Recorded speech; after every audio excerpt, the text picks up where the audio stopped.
मुझे ऐसा कोई गुरु नहीं है कि मेरी जिंदगी सबके लिए मिसाल बनेगी, मगर ये हो सकता है कि कोई मायूस बच्चा किसी गुमनाम सी जगह से ताल्लुक रखता हो, वो ये पढ़े और उसे हौसला मिले, वो ये पढ़े और उसकी उम्मीद रोशन हो जाए।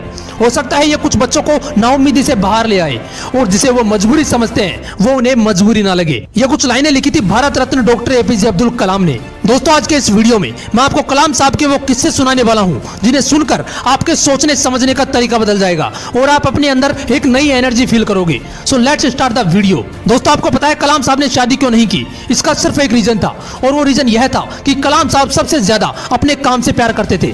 जिस दिन उनकी सगाई होनी थी उस दिन भी वो अपने काम में इतना बिजी थे कि अपनी सगाई तक भूल गए और उस दिन उन्होंने शादी ना करने का फैसला किया। उन्होंने एक इंटरव्यू में कहा था कि इंसान शादी और बच्चे अपनी सेल्फिशनेस के लिए करता है और मैं सेल्फिश नहीं होना चाहता।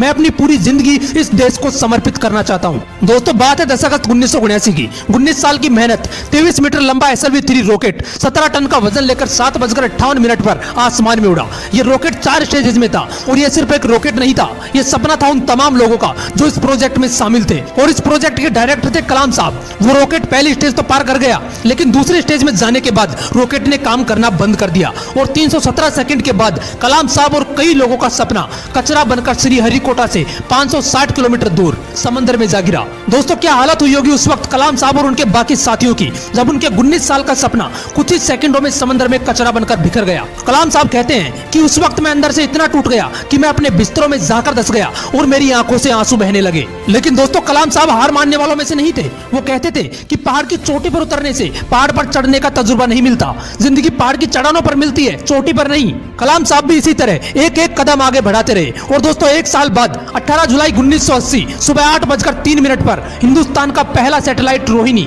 अंतरिक्ष की ओर निकल पड़ा और अगले 2 मिनट के अंदर रोहिणी सैटेलाइट अंतरिक्ष में था। कलाम साहब ने लिखा है कि उन्होंने उस दिन अपनी जिंदगी के सबसे अहम अल्फाज अदा किए क्योंकि उस दिन उनके 20 साल की मेहनत अंतरिक्ष में थी। दोस्तों, उस दिन हमारा देश उन मुल्कों में शामिल हो गया जिनके पास खुद का सैटेलाइट लॉन्च करने की ताकत थी। ये सब हो पाया एक इंसान के मेहनत की बदौलत। दोस्तों, जब कलाम साहब को राष्ट्रपति चुना गया तो उनके स्वागत के लिए जोरों शोरों से तैयारियां की गई। राष्ट्रपति भवन को बहुत ही खूबसूरत तरीके से सजाया गया, लेकिन ये बहुत कम लोग जानते हैं कि जब कलाम साहब वहां पहुंचे तो वो सिर्फ 2 सूटकेस लेकर पहुंचे। एक सूटकेस में कुछ कपड़े थे और दूसरे में किताबें। इसे कहते हैं किताबों से प्यार। अगर इस वीडियो को कोई स्टूडेंट देख रहा है तो एक बात हमेशा ध्यान रखना कि जितना आप किताबों से प्यार करोगे ये किताब आपको उतना ही बड़ा बनाती चली जाएंगी। ये किताबें ही थी जिन्होंने कलाम साहब को इतना बड़ा बना दिया। आपको पता है पूर्व राष्ट्रपति कलाम साहब सादगी और ईमानदारी जैसे गुणों की मिसाल थे जो आज के राजनीतिक परिदृश्य में दुर्लभ हो चले हैं। एक बार कलाम साहब का पूरा परिवार उनसे मिलने दिल्ली आया। उनके 90 साल के बड़े भाई से लेकर उनके 1.5 साल की परपोती तक टोटल 52 लोग थे। सभी को राष्ट्रपति भवन लाया गया जहां पर वो 8 दिन रुके। दोस्तों, आपको जानकर हैरानी होगी कि उन 8 दिनों में जितना भी खर्चा हुआ चाय से लेकर खाने तक का, वो सारा खर्च कलाम साहब ने अपने पर्सनल अकाउंट से दिया। करीब 3,52,000 रुपए का चेक काटकर राष्ट्रपति कार्यालय को भेजा। इसलिए कलाम साहब ईमानदारी की मिसाल थे, ना जात धर्म ना कोई भेदभाव। मैंने कुछ लाइनें पढ़ी थी जो कलाम साहब के लिए कही गई थी। था बंदा इस्लाम का वो, पर कभी न ऐठा करता था, जब भी चाहा संतों के चरणों में बैठा करता था। दोस्तों, कलाम साहब ने कुछ बातें कही थी जो हर व्यक्ति को अपने जीवन में उतारनी चाहिए। उन्होंने कहा था कि कोई शख्स कितना भी छोटा क्यों ना हो उसे हौसला नहीं छोड़ना चाहिए। मुश्किलें जिंदगी का हिस्सा हैं और तकलीफें कामयाबी की सच्चाइयां। खुदा ने यह वादा तो नहीं किया कि आसमान हमेशा नीला ही रहेगा, जिंदगी भर फूलों से भरी राहें मिलेंगी।